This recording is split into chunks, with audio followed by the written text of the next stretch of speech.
Olá, bom dia, amigos do TN1. Bom dia, seu Eric, morador de Paú, em Vila Velha. Nós estamos aqui para mostrar o choro mais sincero que o senhor derrama. Seu Eric e tantos outros moradores de Paú não têm o direito à moradia digna. O esgoto invade as casas, nem bomba dá conta. As galerias do bairro vivem entupidas. Hoje, a comunidade acordou e foi às ruas protestar. Policial militar reage a assalto, atira, um assaltante morreu na hora. O outro chegou a ser socorrido, mas não resistiu. O PM fazia caminhada em Vila Velha quando a moto dos bandidos subiu a calçada e os suspeitos anunciaram o assalto. Um deles teria mostrado uma arma na cintura. Acidentes com elevador. Em São Paulo, 4 pessoas da mesma família morreram numa queda do equipamento.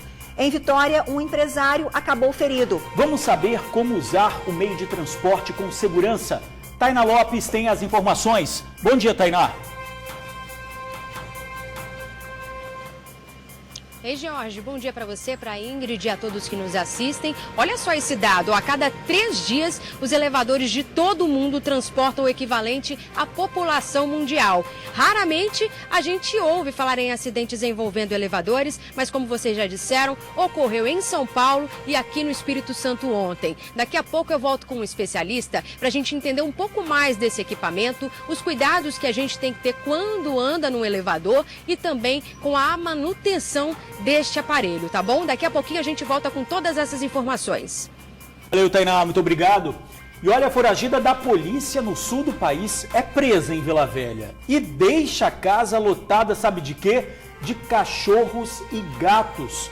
Os vizinhos pedem ajuda para encontrar quem adote os animais.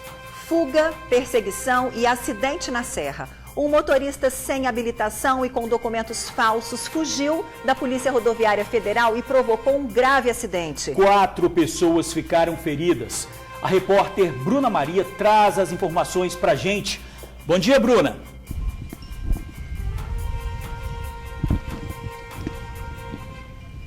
Ei, Jorge, bom dia para você. Bom dia, Ingrid, para todos que acompanham o TN1.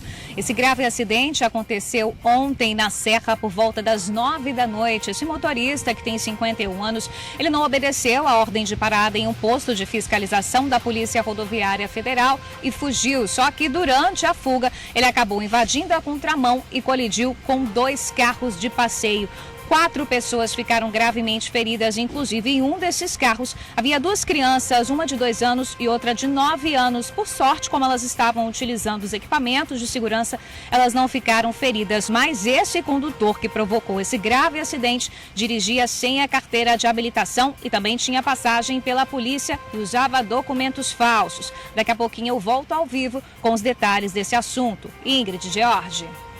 Valeu, Bruna, muito obrigado. E olha, o TN1 fala ainda do mutirão de limpeza em Cachoeiro de Itapemirim. Cerca de 300 pessoas vão trabalhar na ação. Já em Iconha, uma força-tarefa vai mapear os imóveis com risco de cair. Sextou e o TN1 te faz um convite. Fique com a gente, o nosso encontro já começou.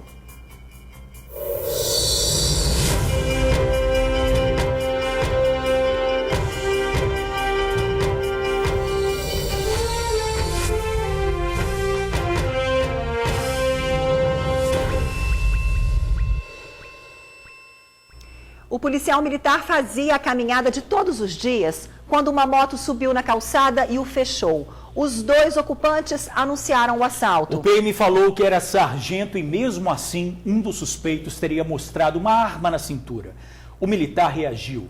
Um bandido morreu no local e o outro no hospital. As imagens são fortes. Na orla da praia de Itaparica, uma tentativa de roubo terminou em 2 mortes. Foi por volta das 9 horas da noite. Os ladrões tentaram assaltar um sargento da PM que estava de folga. As imagens do vídeo monitoramento de um prédio flagraram o momento em que o sargento foi abordado. De acordo com a informação de testemunhas, o sargento fazia a sua caminhada como todos os dias, quando foi abruptamente abordado pelos 2 assaltantes que estavam de moto, que chegaram a subir na calçada para pegar o celular que ele estava usando. Um dos assaltantes teria levantado a camisa e mostrado a arma que estava usando. Foi nesta hora que o policial reagiu e atirou contra os dois. O que pilotava caiu entre o carro e a calçada e morreu na hora. Foi identificado como Wesley Nascimento Santana, de 20 anos. Era barbeiro e no dia 11 de janeiro inaugurou um salão em Terra Vermelha, Vila Velha. Informação passada pela família. O pai dele, que mora em Guarapari, foi até a DHPP providenciar a documentação para a liberação do corpo. Ele não quis se identificar, mas contou que ficou surpreso ao saber o que aconteceu com o filho. Para mim foi surpresa, né? Porque eu criei ele sempre de educação, né? Sempre ensinando a trabalhar, né? Para mim, fiquei sem chão, na verdade, né? O marceneiro contou ainda que o Wesley era amigo de infância de Luiz Guilherme de Almeida, 20 anos, o outro assaltante atingido. Eles eram amigos porque eu morei no bairro ali, né? Há alguns anos, então eles estudaram juntos, chegaram, né? Então, amigo de infância. Luiz Guilherme foi atingido na nuca, caiu bem perto de Wesley. Mas quando todos acreditavam que ele estava morto, pela gravidade do ferimento, ele se levanta, cambaleia, aos poucos vai perdendo as forças e cai novamente em cima do capô do carro. Ele chegou a ser socorrido por uma equipe do SAMU, mas morreu no hospital. Os tiros assustaram uma pessoa que estava no prédio da frente. Os tiros foi ali, perto daquele carro ali, ó, a posição que eu estava. Olha para onde que eu vim me esconder, atrás dessa coluna aqui, ó. Durante a perícia, os policiais descobriram que a arma usada pelos assaltantes era de brinquedo. Terminava de modo trágico uma amizade de infância. É muito complicado, principalmente para mim que sou pai, né? Olha, a PM confirmou que quando os policiais que atenderam a ocorrência chegaram, avistaram um militar que atirou, mantendo a área isolada. Ele contou que chegou a informar que era policial, mas mesmo assim o carona da moto puxou a arma da cintura, por isso houve a reação. E a PM disse ainda que a corregedoria apura todo o disparo de arma de fogo feito por policial militar. Um pedido de socorro. Moradores de Paú, em Vila Velha, protestaram hoje. Pois é, galerias entupidas e esgoto que volta para dentro das casas. A comunidade quer uma solução urgente. O choro do seu Eric é a tradução mais sincera do desespero. Aos 64 anos, debilitado, vive sozinho na casa invadida pelo esgoto. É tanta água que ele comprou bombas para que ela possa sair por essa bica na rua. Tudo causado pelo abandono do poder público. Perdi tudo que eu tenho dentro da minha casa. O que você perdeu dentro da sua casa? Geladeira, fogão, cobertor, cama, colchão, guarda-roupa. Isso não é a primeira situação. Não é a quarta situação que eu passo por isso. Quarta. Oitava. Não tem governador, não tem prefeito, não tem vereador, não tem presidente que faça nada por essa porqueira aqui. Ele não está sozinho. Dona Gilda investiu mais de R$100 mil nesta clínica. Era o sustento da família. Há 4 anos fechada, porque o esgoto volta pelo vaso, pelo ralo. O odor é insuportável. O esgoto que vai parar dentro da clínica da Dona Gilda sai desta galeria, que está completamente entupida. Inclusive, olha o tanto de areia aqui do lado. Dona Gilda, como é que isso vai parar lá? Explica pra gente como é a situação. Olha, é o seguinte, minha filha. Nós temos 6 válvulas de retenção na clínica, justamente para nada entrar lá dentro, né? Quando chove, nem nada. No entanto, nem isso. Agora está transbordando os vasos, como você viu lá, porque não tem onde ir mais, né? E gastamos muito com a clínica, que está parada hoje praticamente 4 anos. Só para o pessoal de casa entender, Ronivaldo, vamos mostrar mais um pouquinho, ó. Tudo isso daqui é areia. A areia impede o funcionamento correto da galeria e contribui para que o esgoto suba, literalmente. As 2 galerias do bairro Paú, em Vila Velha, vivem assim, entupidas de areia. Hoje a comunidade se uniu para protestar. Há anos a prefeitura tem conhecimento do problema e nada faz. Esse documento aí é a prova. Em 2003, o prefeito da época, o mesmo que hoje administra a cidade, decretou o estado de emergência em bairros do município, por conta da necessidade de manutenção nas galerias. O decreto 346 de 29 de dezembro de 2003, assinado pelo prefeito então Max Filho, ele decreta situação de emergência no município de Vila Velha e provavelmente a intenção era angariar recursos para poder resolver o problema de alagamento em todas as 5 regiões do bairro. Se em dia de sol está desse jeito, olha como fica em dias de chuva. Tem pessoas que perderam seus móveis, pessoas que bateram, como minha mãe, por exemplo, bateu o motor do carro. A gente não tem condição de ficar nessa situação, nesse sofrimento. O mínimo que a gente pede é a limpeza das galerias para pelo menos diminuir os alagamentos. Porque do jeito que está, não pode ficar, né? Sem manutenção, é a própria comunidade quem às vezes faz a limpeza das galerias. Quem limpa isso aqui é eu e minha filha. A gente limpa, entope o esgoto da gente, a gente abre um tampão desse, tira um negócio desse aqui, ó, e a gente tira 4 carrinhos de terra. Você acha que tem condições, eu, uma senhora de 57 anos, tirar terra daqui? Não tem. Isso é obrigação da prefeitura, né?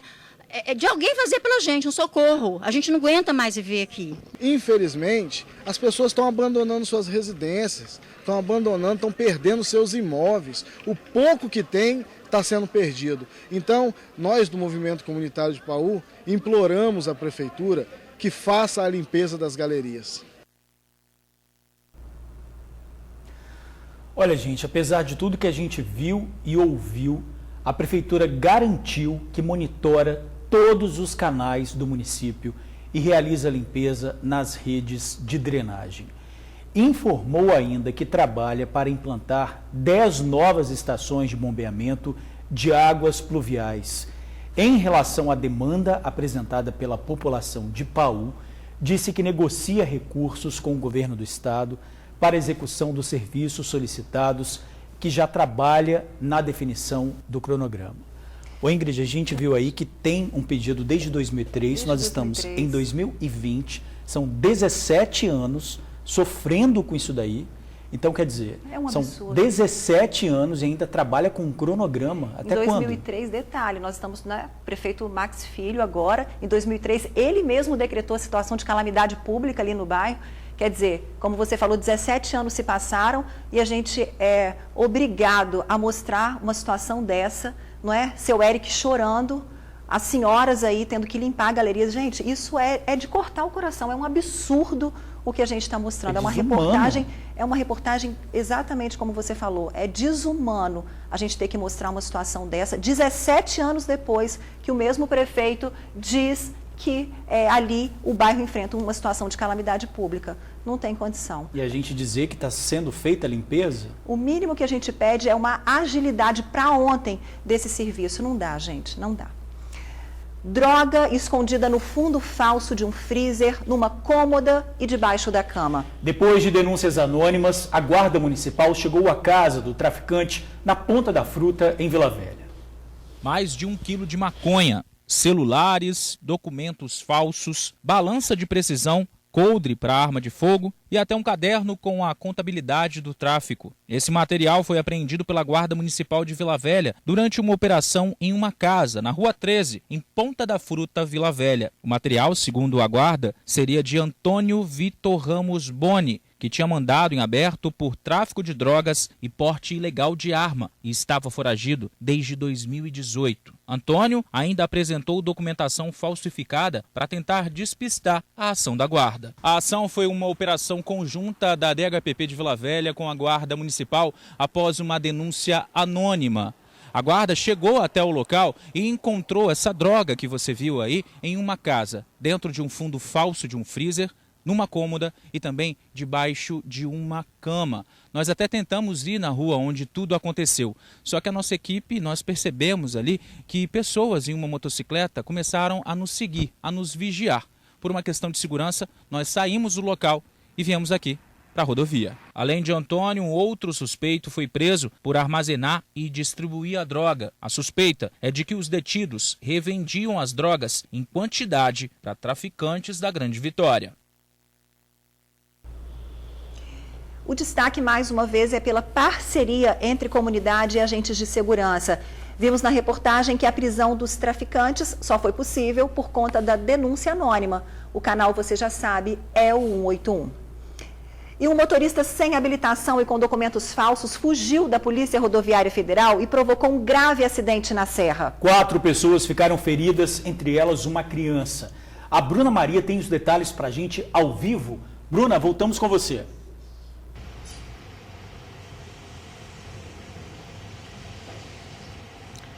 É isso mesmo, George e Ingrid. Para todo mundo que acompanha o TN1, mais uma vez, boa tarde. Esse acidente aconteceu ontem na Serra, por volta das 9 horas da noite. Esse condutor, que tem 51 anos, ele não obedeceu a ordem de parada em um posto de fiscalização da Polícia Rodoviária Federal e empreendeu fuga. Só que durante a fuga ele acabou invadindo a contramão e colidiu com 2 carros de passeio que seguiam sentido Vitória. 4 pessoas ficaram gravemente feridas nesta colisão. Em um dos carros havia 2 crianças, uma de 9 e outra de 2 anos. Como elas estavam usando os dispositivos de segurança, cinto e cadeirinha, por sorte, elas não ficaram feridas. A gente acompanha aí o vídeo do momento do resgate, do socorro dessas pessoas. Uma ambulância da Eco 101 e também do SAMU prestou os primeiros socorros às vítimas mais graves que foram levadas ao Hospital Jaime Santos Neves, na Serra. A situação desse condutor, gente, é um pouco complicada, viu? Ele dirigia sem a carteira de habilitação. E a principal suspeita é que ele também estava com documentos falsos. Isso porque ele tem 51 anos e apresentou documentos tirados recentemente. Portanto, essa suspeita de que ele estava utilizando documentos falsos. Ele fez o teste do bafômetro, que deu negativo para ingestão de álcool. Ele também tem uma passagem por participação em uma quadrilha de roubo de cargas, com um alvará de soltura expedido em Mimoso do Sul. Eu estou aqui ao lado da inspetora Ana Carolina, que vai dar mais detalhes desse caso para a gente, desse acidente tão grave. Inspetora, boa tarde, bem-vinda ao Tribuna Notícias, primeira edição. Tudo isso, esse grave acidente, porque ele fugiu da ordem de parada da Polícia Rodoviária Federal, porque estava sem habilitação. Exatamente. Na noite de ontem, os policiais rodoviários federais faziam essa fiscalização em frente ao posto da Serra e, ao dar a ordem de parada, esse condutor, ele foi com o carro para cima dos policiais, empreendeu em fuga e os policiais tiveram que fazer um acompanhamento tático para saber o motivo dessa fuga, A 1 quilômetro à frente, ele foi para a contramão, passou em uma faixa contínua, proibido, e colidiu de frente, frontalmente, com 2 outros veículos. Nesses veículos tinham 2 passageiros, em cada veículo, 2 passageiros adultos, e em um tinham, além disso, 2 crianças, que graças a Deus não aconteceu nada com elas, Perfeito. Agora, qual era a situação desse motorista? O que os inspetores da Polícia Rodoviária Federal puderam apurar ali naquele primeiro momento? Sim, a gente indagou o porquê dele ter fugido, dessa parada, desobedecido essa ordem de parada, e ele afirmou que ele estava com confusão mental devido à batida e falou que não sabia o motivo.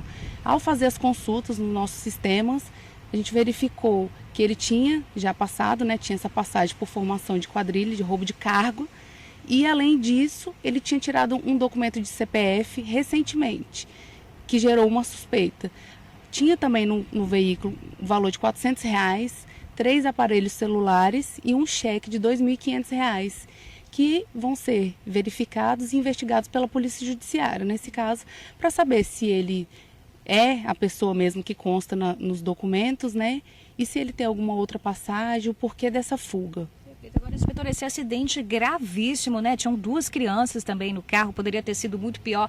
Isso tudo, gente, porque ele estava dirigindo sem a carteira de habilitação. Então era muito melhor que ele parasse, conversasse com os inspetores e evitaria esse grande problema, Sim, exatamente. Quando a Polícia Rodoviária Federal solicitar que o veículo pare, não fujam, porque isso pode gerar transtorno, risco de vida para outras pessoas, além da própria vida do condutor nesse caso, e risco de vida para outras pessoas à toa. É melhor a gente assumir as consequências, a culpa dos nossos atos, do que causar toda essa dor de cabeça, igual ocorreu ontem. Perfeito. Muito obrigada pela participação, pelos esclarecimentos. Esse condutor, gente, de 51 anos, ele foi encaminhado ao DPJ da Serra. Ingrid, George, eu volto com vocês.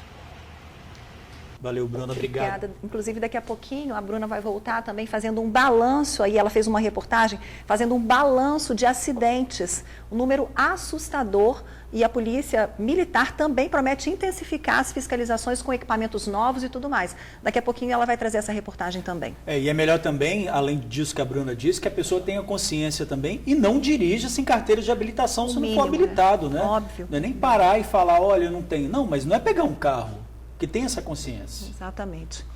Olha, ela era do sul do país, estava foragida da polícia e resolveu se esconder em Vila Velha. Quando foi presa, deixou todos os animais que tinha para a vizinha cuidar. São 14 gatos e um cachorro. A vizinha faz o que pode, mas não está dando conta. Ela e os bichinhos estão precisando de ajuda. Logo que a gente chega, vê mais ou menos uns 3 na janela. Pois é, esses são alguns dos 14 gatos que habitam essa casa no bairro Santa Mônica, em Vila Velha. Ah, e tem um cachorro também. E a vizinha, dona Sheila, praticamente se vê obrigada a conviver com essa situação. Os animais dentro da residência causam muitos transtornos. Eles não têm areia, então eles fazem as fezes todas no chão. O cheiro está insuportável. Eles fazem na parte de baixo, fazem na parte de cima, porque são 14 gatos, né? Então, a situação é essa, eles não têm alimentação. Eu vou uma vez por dia lá para cuidar, para limpar esses animais. Sheila diz que foi pega completamente de surpresa quando a polícia chegou com um mandado de prisão. A Polícia Federal, quando veio, mostrou lá o mandado de prisão. Tinha vários artigos em que ela foi incluída, né? Mas ela é ótima pessoa, prestativa, ajudava a gente em tudo, em todo mundo. Qualquer pessoa que pedisse, ela estava ajudando. E a gente não sabia que ela estava foragida, lá de Florianópolis, né? Bom, independente da questão que levou a moradora a sair da casa, a realidade é que os animais estão precisando de ajuda. E Sheila sozinha não está conseguindo dar conta da grande demanda que isso se tornou. O interessante é que esses animais à noite miam demais, eles sentem muita falta dela. Porque ela deitava, ela dormia, ela sempre falava que ela dormia com todos eles, num colchão de casal, né? Numa cama de casal, ela dormia com todos eles. Então, à noite, eles ficam na janela, miando, eles sentem. E o cachorro também, outro dia fugiu, veio parar aqui na minha casa, porque eles sentem falta. A vizinhança se sensibiliza com essa situação também. Porque realmente os animais não têm culpa, mas ocorreu um acidente e que agora a gente está precisando com urgência para um lugarzinho para os animaizinhos que estão necessitados, coitado que eles não têm culpa, mas tem que ter um lugarzinho. A gente quer só que alguém possa vir com urgência aqui para buscar os animais. Correndo risco de doenças, porque eles ficam no meio das fezes, estão correndo risco de passar fome, porque eu não tenho mais condições de estar cuidando desses animais. Olha, a Prefeitura informou que é preciso registrar o caso na ouvidoria no telefone 162 ou no site para que a equipe do Bem-Estar Animal possa ir ao local e adotar as medidas cabíveis. De qualquer forma, né, a gente está falando do poder público, mas quem puder ajudar também que ajude, né? Olha, como usar o elevador com segurança? Acidentes envolvendo o equipamento chamam a atenção para alguns cuidados. Em São Paulo, 4 pessoas da mesma família morreram numa queda do equipamento. Ontem, aqui em Vitória, um empresário acabou ferido. Tainá mostra pra gente como usar o meio de transporte com segurança. Tainá, voltamos com você. Ei, George, pois é, esse caso de São Paulo aconteceu em Santos, né? Foi do 9º andar que essa família despencou com um elevador dentro de um edifício em Santos. Isso foi já no finalzinho de 2019, no dia 30/12, esse caso aconteceu. 4 pessoas da mesma família morreram. Ontem aqui em Vitória, um empresário também na residência dele foi utilizar um dos elevadores, um elevador conhecido como elevador de carga, que não é muito comum dentro de residências. Ele foi usar esse elevador, o cabo de aço rompeu e os braços dele acabaram ficando presos nesse cabo de aço. Infelizmente ali ele teve a saúde dele colocada em risco, a vida em risco também. Ele passou por cirurgia, inclusive, por conta desse acidente, um acidente gravíssimo que aconteceu ontem em Vitória, na Enseada do Suá. E quem conta essa história pra gente é o Vitor Zucolotti.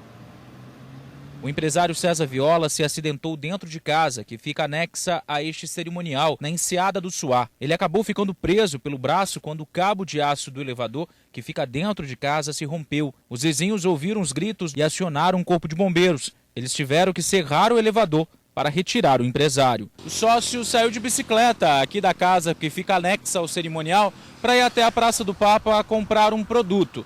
Nesse instante, o César subiu do primeiro para o segundo andar para ir tomar banho. Só que quando o elevador parou no segundo andar, despencou. Nesse momento, o empresário, então, apoiou os braços na parede, entre a parede e também o elevador, e acabou ficando preso. Estava operando um elevador de carga e, num determinado momento, houve o rompimento do cabo desse elevador. E os braços dele ficou para fora e, em virtude disso, houve a destruição dos tecidos moles. Segundo o coronel, o tipo de elevador de carga é comum em comércio, não em residências. E a liberação da instalação do aparelho em casas está sujeita à aprovação do projeto de construção da residência e, claro, precisa de manutenção. Esse tipo de elevador geralmente é um elevador seguro. O que deve ser feito agora é uma análise para descobrir o motivo pelo qual houve esse acidente. A própria empresa responsável pela instalação e pela manutenção do elevador, ela vai poder passar mais detalhes sobre a situação. Diante do acidente, o coronel do Corpo de Bombeiros deu orientações de como agir durante uma situação similar. Em situações como essa, o que devemos fazer é sempre, jamais colocar o braço para fora, em qualquer situação. Por ser um elevador onde a altura era muito pequena, provavelmente ele poderia ter se machucado, mas com uma gravidade menor.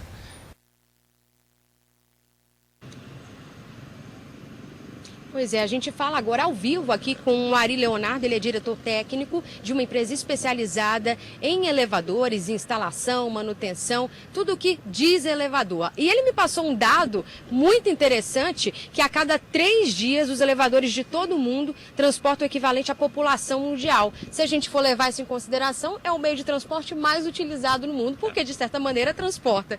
Boa tarde, muito obrigada pela sua participação. É um prazer. Realmente os elevadores são muito seguros, né? Tanto é que a gente ouve falar muito pouco de acidentes com elevadores.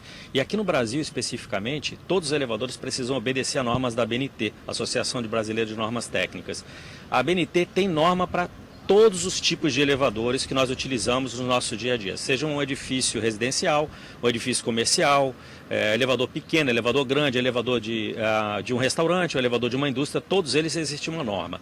Desde que esses elevadores sejam concebidos, fabricados e montados segundo essa norma, é muito pouco provável que aconteça um acidente. Para cada tipo de ambiente, há também um elevador específico, você estava me explicando. Não é qualquer elevador que pode ser colocado numa casa, numa obra, numa empresa. Exatamente. Inclusive, até elevador de obra, hoje já tem um elevador específico para obra, que não mais aquelas gruas antigamente. Então, o que acontece? Se esse elevador ele foi todo concebido, fabricado segundo as normas da ABNT, é muito pouco provável que aconteça um acidente.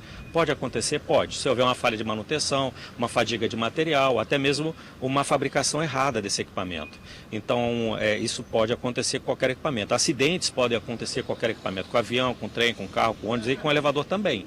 Só que a possibilidade de acontecer com o elevador é muito pequena. Um cabo de aço arrebentar, como foi esse caso ontem na Praia de Suá, é pouquíssimo provável, porque existem todas umas normas de fabricação. O próprio fabricante diz para nós, empresas que fabricam e montam elevador, quantos quilos aquele cabo de aço suporta. Geralmente o elevador tem um coeficiente de mais de 1000% em termos de capacidade de tração. Não que ele vai conseguir transportar 7.000 quilos, ele vai transportar 6 passageiros, que é aproximadamente 450 quilos. Mas os cabos de aço dele vão suportar 7.000 quilos. Então, assim, é muito pouco provável que isso aconteça. É lógico que para evitar essas coisas, é preciso ter uma manutenção. E aí essa manutenção precisa ser muito criteriosa, ou seja, o condomínio, aquele que tem um elevador em casa, num restaurante, ele precisa contratar uma empresa que ele conheça a empresa. E qual é o conselho que eu dou nesse caso? Vai conhecer a empresa, vai lá, conhece a estrutura da empresa, conversa com os clientes dessa empresa. Há muita pulverização no mercado, desde que o Brasil entrou em crise, há muitas empresas novas e essas empresas às vezes não têm uma estrutura boa para dar manutenção. Então é ficar de olho em tudo lá, seguir as orientações do próprio equipamento, buscar esses cuidados que você falou junto à manutenção, se você mora no seu prédio, vai saber se está tendo manutenção, no seu ambiente de trabalho, naquela clínica que você costuma visitar, tudo isso você consegue de informação com o condomínio e sempre atendendo as orientações ali. Nunca entrar no elevador, por exemplo, que está sobrecarregado, entre outras medidas que a gente pode, como um barulho estranho nesse elevador que você costuma usar, são cuidados simples, mas que podem garantir a segurança. Ari, muito obrigada pela sua participação, tá bom? Eu volto com vocês aí no estúdio. Obrigada, Tainá. Muito obrigada pela sua participação aqui. E lembrando que elevador não é lugar de ficar brincando, né, Índia? Muita gente entra, fica pulando ali, fazendo palhaçada. É bom ficar quietinho, entrar, subir ali, descer direitinho, Nossa, sem eu vou ficar te brincando. falar uma coisa, eu tenho pânico de ficar presa em elevador. Já fiquei umas 2 vezes presa. Gente, é uma coisa horrorosa, é sufocante, é terrível. Mesmo o elevador tendo a manutenção, podem ocorrer essas coisas, né? Olha, um caso suspeito de injúria racial foi parar na delegacia da Serra. Um jovem disse ter sido ofendido e xingado de macaco por uma mulher dentro de um ônibus do Transcol. Revoltados, os passageiros pediram ao motorista que seguisse para o DPJ para registrar uma ocorrência. Veja o vídeo enviado por uma passageira. Confusão aqui no terminal de Carapina. A mulher loura chamou o homem de macaco. Aqui, ó, terminal de Carapina, todo mundo de prova, ó. Todo mundo de prova, Chiliane. Todo mundo de prova. Ela chamou o homem de macaco. Agora não quer descer do ônibus. Olha aqui.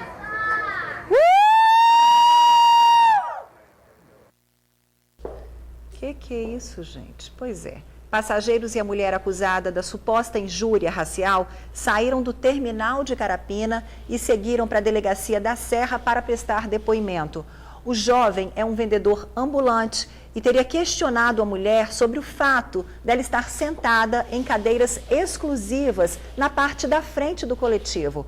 Ela não gostou e teria chamado o rapaz de favelado e macaco. Indignados, os outros passageiros reclamaram da atitude e resolveram registrar o caso na delegacia. A mulher, acusada de injúria, disse ter sido xingada pelo jovem. Uma confusão danada, hein, pessoal? A ocorrência está sendo apurada pela polícia. Confusão não, né? Tá muito claro o que aconteceu ali, né? Olha, chuva no sul do estado. Amanhã, Cachoeiro de Itapemirim passa por um grande mutirão de limpeza. Hoje, comerciantes do município se reuniram para discutir ações de recuperação. De acordo com o levantamento feito pela Prefeitura, o prejuízo do comércio com as enchentes é de cerca de 120 milhões de reais. A perda inclui não só mercadorias, mas máquinas e equipamentos. E amanhã acontece um mutirão de limpeza no município. Cerca de 300 pessoas vão trabalhar na ação. Em Iconha, uma força-tarefa vai mapear os imóveis com risco de cair. A Defesa Civil Estadual e engenheiros do CREA vão fazer uma vistoria em casas e prédios e, se necessário, fazer a interdição. E o governo do estado comemorou a liberação de recursos federais para a reconstrução dos municípios destruídos pelas chuvas. R$1 bilhão destinado às cidades do Espírito Santo, Minas Gerais e Rio de Janeiro. Um relatório estadual apontou a necessidade de mais de R$500 milhões para recuperar a estrutura pública e reconstruir moradias. Mais de 15 mil pessoas estão fora de casa, 16 feridas e 10 morreram. O corpo da 10ª vítima, Michele Santos, de 19 anos, foi encontrado ontem por um pescador no rio Itapemirim. Ela foi socorrida 3 vezes, mas acabou arrastada pela correnteza. E por causa da chuva, o início das aulas foi adiado nos municípios de Cachoeiro, Iconha, Alfredo Chaves, Vargem Alta, Iuna, Conceição do Castelo e Castelo. Nessas cidades, o ano letivo começa no dia 10 de fevereiro. Pois é, George. E depois da chuva, o risco da leptospirose. O contato com a água contaminada pode provocar a doença. É preciso ficar alerta aos sintomas e buscar rapidamente atendimento médico. Tá com febre, dor muscular, principalmente na panturrilha, sinal de perigo. Durante as fortes chuvas, muitas pessoas tiveram contato com as áreas alagadas. O perigo de contaminação por leptospirose aumenta nestes ambientes porque a água espalha a urina de rato e animais contaminados. A doença pode aparecer no período de até 15 dias após o contato com a enchente. Por isso, o Laboratório Central do Estado tem monitorado o surgimento de novos casos. Enquanto Vigilância em Saúde, nós estamos alerta para qualquer possibilidade no aumento do número de casos, bem como também aumento na demanda para a realização dos exames. Então, o que nós fazemos? Todos os dias a gente analisa o que está sendo demandado, o que nós estamos recebendo de amostras e de pedidos de realização de exame.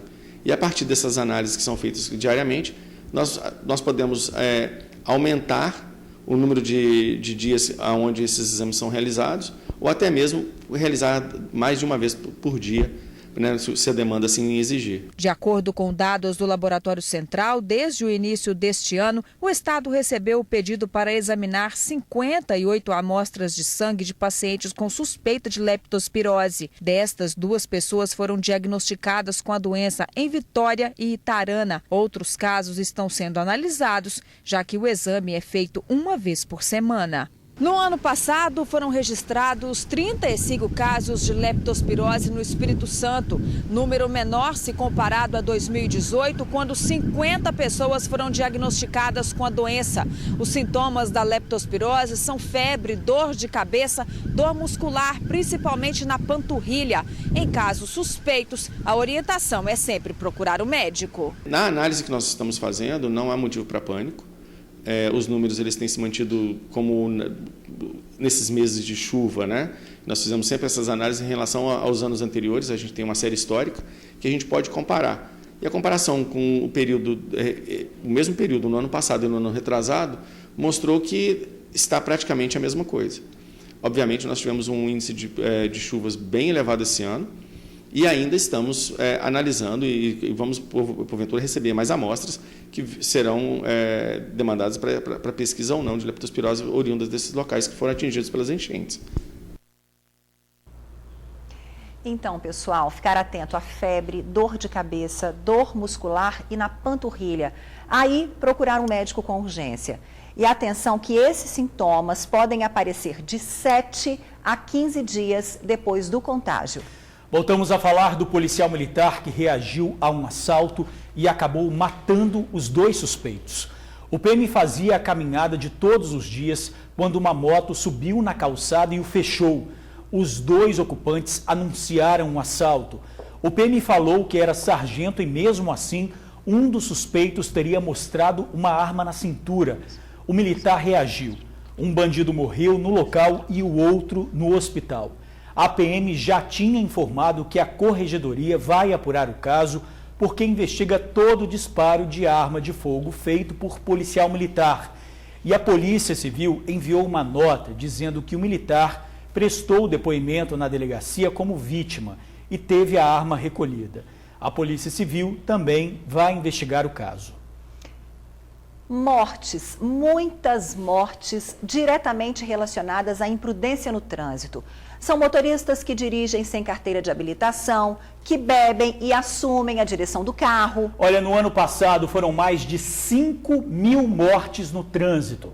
A polícia divulgou o balanço e promete fechar ainda mais o cerco contra motoristas imprudentes.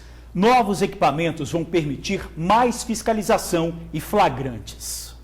Em 2019, Vila Velha, Vitória, Serra e Cariacica fecharam o ano com mais de 28 mil acidentes de trânsito em rodovias estaduais e urbanas, uma média de 1.500 acidentes por mês nos 4 municípios. Os dados foram divulgados pelo Batalhão de Trânsito da Polícia Militar. O maior número de incidência entre as infrações foi a de motoristas dirigindo sem licenciamento. Em segundo lugar, vem a de motoristas que dirigiam sem habilitação. Porque você precisa desprender um valor financeiro anualmente para regularizar a situação do licenciamento do seu veículo.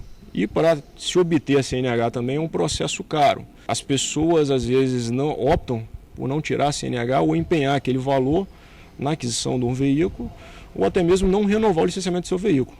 Então a condição financeira adversa aí dos condutores e proprietários podem levar a essas infrações aí. As infrações estão diretamente ligadas a acidentes. O balanço também mostrou que no ano passado foram 18.534 acidentes de trânsito, mais de 5.000 deles com mortes, uma média de 6 mortes por mês. Em maio do ano passado, os jovens Bruniele Oliveira e Kelvin Gonçalves morreram enquanto passavam de moto na terceira ponte. As investigações apontam que os condutores Ivomar Gomes e Oswaldo Venturini provocaram o acidente porque faziam faziam um racha. Em julho, o aposentado Dorvalino Rodrigues, de 65 anos, morreu atropelado enquanto andava de bicicleta na Rodovia do Sol, na Barra do Jucu. O condutor, identificado como Rovani André Silva, fez o teste do bafômetro e comprovou a ingestão de álcool. Para o capitão do Batalhão de Trânsito, os números estão diretamente relacionados à imprudência do motorista. A atuação dele com negligência, ele fazer menos do que ele deve fazer,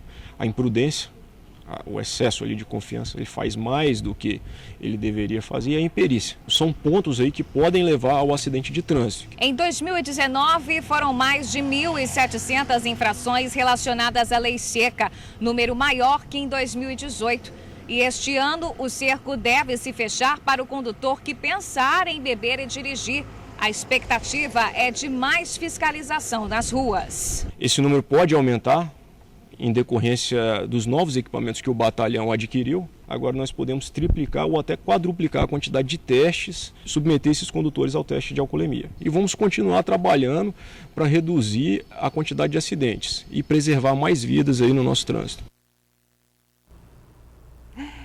Agora, vamos te convidar para dar uma voltinha num triciclo super charmoso que está rodando em Vitória. É o chamado tuk-tuk. O veículo elétrico acoplado a uma motocicleta é bem tradicional na Índia, mas também tem em outros países. Você já falou que andou em Portugal, né, Ingrid? Em Portugal, adorei. Vitória foi a primeira cidade do país a receber esse tipo de transporte. Vamos ver então? Vamos ver. Provavelmente você já viu esse triciclo em algum momento da sua vida. Esse aí é o famoso tuk-tuk, um veículo que é usado para transportar passageiros. A novidade chegou ao Brasil nesta semana e Vitória foi escolhida como a primeira cidade para receber esse serviço, que é oferecido por uma empresa de transporte por aplicativo. Vitória foi escolhida primeiramente por ser uma capital, né? Por ela ser uma cidade muito plana, uma pavimentação muito boa, né? Então o tuk-tuk ele precisa ter um asfalto adequado para poder circular. Também dá alta demanda também de pessoas querendo transitar numa região muito pequena dentro da cidade, né? A capacidade é para 4 passageiros, mas por enquanto só 2 lugares estão liberados. Ao todo, são 26 veículos disponíveis para aluguel. E para a gente entender como vai funcionar esse novo serviço, nada melhor do que fazer o passo a passo. Primeiro você pega seu celular e abre o aplicativo de transporte, aquele que todo mundo conhece. Coloca sua localização e seu destino. Se eles estiverem na área de atuação do tuk-tuk, é só confirmar. O meu já chegou. Bora dar uma volta?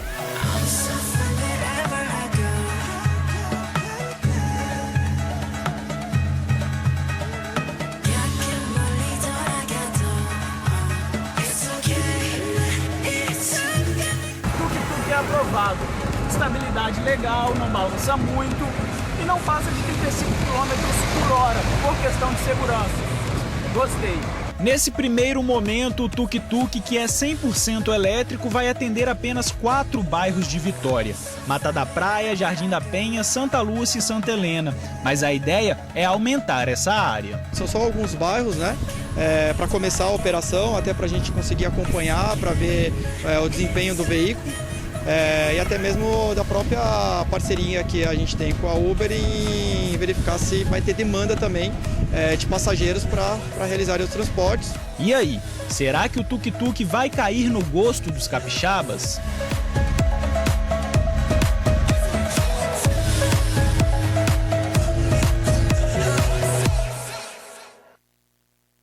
Ontem eu já estava circulando, já vi um tuk-tuk circulando ali. Na Ponte da Passagem, já estava vendo ali. É bem charmoso, na Ponte né? Da Passagem não, na Ponte de Camburi. Na Ponte de Camburi, é super charmoso, né? E Yuri, olha, eu acho que o capixaba vai gostar sim de dar uma voltinha nesse triciclo, viu? O valor por trecho escolhido e a viagem sai mais barata do que se for de carro pelo aplicativo. Então vai valer a pena, né? Pega um ventinhozinho ali maior. É interessante também ser usado, de repente, para visitar pontos turísticos, né? De Vitória, de Vila Velha. Fica aí a ideia também, bacana. E a seguir, de um lado, rua toda calçada, mas a rua vizinha é só problema. O TN1 mostra a indignação dos moradores de Nova Esperança, em Cariacica. Corpo carbonizado é encontrado em Matagal, no bairro Taquara 2, na Serra. A vítima estava amarrada. E se liga ainda nas ofertas de emprego do dia. A gente já volta. Um corpo carbonizado foi encontrado pela polícia em um matagal no bairro Taquara 2, na Serra. A vítima parece ser um homem. Ele estava amarrado e tinha um ferimento na cabeça. O corpo foi encontrado nesta área que fica no bairro Taquara, na Serra. Estava às margens da Avenida Samuel Meira, que liga a BR-101 à rodovia Norte-Sul. O alerta para a polícia foi dado por volta de 6h30 da manhã. A vítima estava carbonizada, o que dificulta a identificação imediata. O corpo foi encontrado aqui e sobre ele havia uma espuma, o que facilitou a queima. Não se sabe se a vítima foi trazida para cá enrolada nessa espuma ou se a espuma foi colocada já com o corpo aqui. Um outro indício encontrado no local do crime é que a vítima foi amarrada. Na pista não há sinais de sangue, nem que indique que a vítima foi arrastada. O local onde foi encontrado o corpo fica bem perto do bairro Porto Canoa, onde ontem à noite uma pessoa foi assassinada no meio da rua.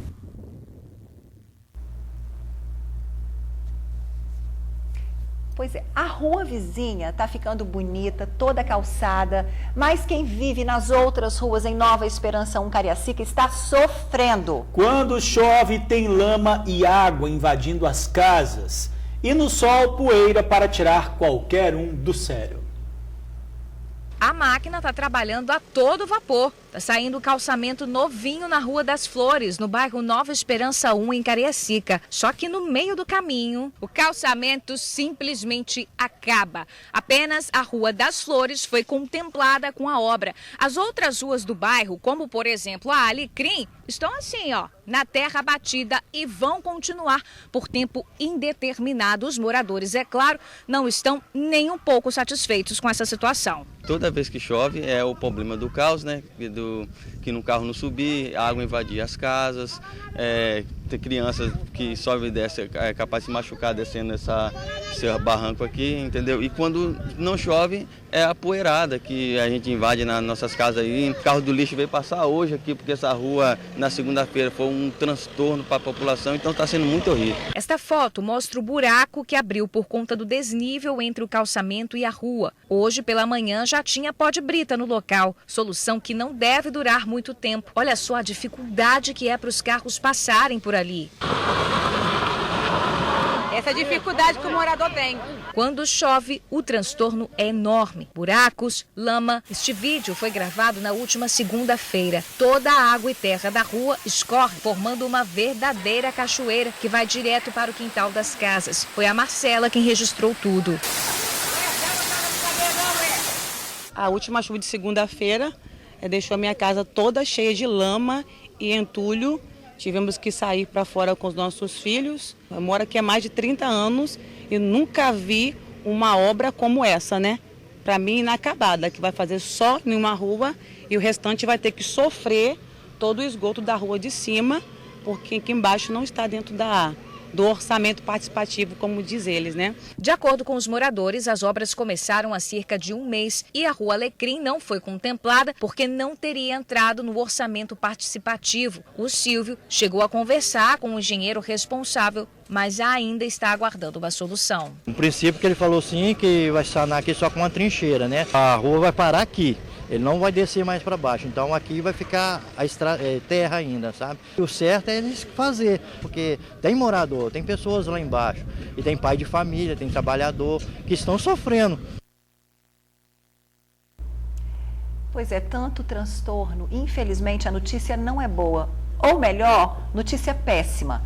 A Prefeitura de Cariacica confirmou que as obras de pavimentação e drenagem na Rua das Flores foram paralisadas por conta da chuva, mas serão concluídas. Em compensação, para a Rua Alecrim ainda não existe nem projeto. Fica aí o nosso pedido para que a Prefeitura olhe com mais carinho para esses moradores que esperam melhorias há tanto tempo.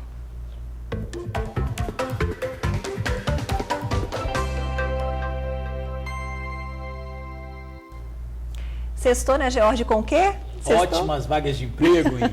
Pois é, do jeitinho que a gente gosta. Vamos ver? São chances para arrecadador, assistente de importação e exportação, auxiliar de fabricação, eletrotécnico, supervisor de RH, técnico de panificação, vendedor, promotor de vendas, operador de caixa, assistente financeiro e auxiliar de serviços gerais. Cadastro no site psicoespaço.com.br.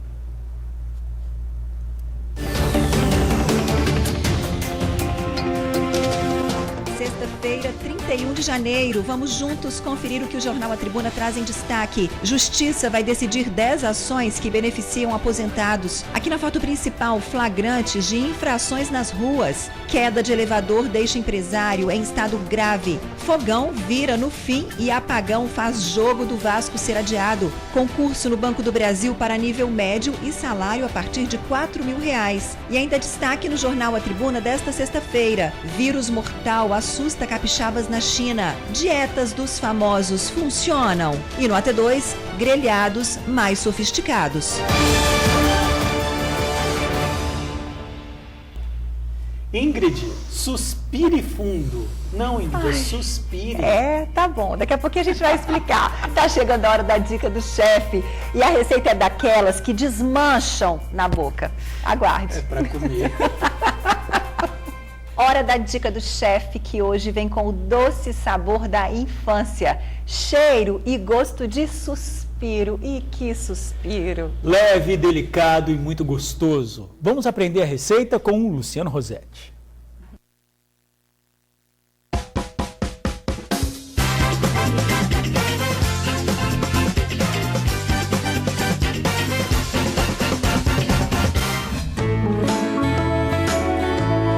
A dica do chefe desta sexta-feira tem o sabor da infância. Exatamente, suspiro. Vamos suspirar, pessoal. Vamos suspirar, o sabor da infância. Olha, eu me lembro que eu comia isso demais, assim, eu não sei por que eu parei tanto, acho que foi depois que eu casei, né? Mas a essência aqui a gente não pode perder. Então, sua esposa é muito boazinha. Ela está te privando. Na verdade, é porque ela gosta também. Se a gente comprasse lá em casa, não ia sobrar, não ia dar pra ninguém. Então, amado, você tá perdido. Hora de engordar. Vou ensinar. Isso! Então, para suspirar, você vai precisar de 3 ovos, 200 gramas de açúcar refinado, 100 gramas de açúcar de confeiteiro e 20 gramas de pó saborizante. No caso, a gente vai usar o de morango, mas pode ser qualquer um do seu gosto. Poucos ingredientes e super fácil de fazer. Primeiro, tire a clara dos ovos. Depois, misture com açúcar refinado e coloque no fogo em banho-maria até espumar. Enquanto isso, vamos misturar o saborizante no açúcar de confeiteiro, desse jeito. Quando a clara der o ponto, coloque-a numa batedeira por 5 minutos. Em seguida, acrescente o açúcar de confeiteiro saborizado e continue batendo até ficar bem firme. Terminando, é só dar a forma que você quiser e soltar a criatividade. Pode ser em forma de pirulito, como a Sayonara está fazendo, ou então do jeito que você quiser. Leve ao forno ao fogo mínimo por 20 minutos, se for um suspiro maior. E se for um suspiro menor, deixe por apenas 15 minutos. Por último, deixe o forno entreaberto para o suspiro secar. O tempo deve ser de 1h30 para o maior e de 55 minutos se você for fazer o suspiro menor. Então, você em casa que tentar burlar esses espaços, vai acontecer isso daqui. Ele vai ficar queimado, então a gente tem que respeitar todas as etapas. Quem pensa que suspiro é fácil, né? Só porque vê aqui, ó, pequenininho, é fácil de fazer. Não é fácil nada, né? Enquanto você fala, eu vou comendo, tá bom? Tudo bem, vai lá, vai fundo. Eu falei do sabor da infância no início, né? Rapaz, voltei aos meus 7 anos de idade, 8 anos, tá bom demais. Experimenta esse daqui de limão, que é do tempo da vovó, tá? E ela fez aqui, não só de morango, a gente mostrou de morango na receita, né, no passo a passo, mas fez também de maracujá e de limão. Peguei o de limão agora, hein? Sayonara, muito obrigado. Por nada, mano. Por sua parceria aqui com o TN, com Dica do Chefe. Próxima vez a gente volta aqui para comer mais guloseimas, tá bom? Dá tchauzinho, Ingrid, George no estúdio. Até a próxima, viu? Tchau, tchau.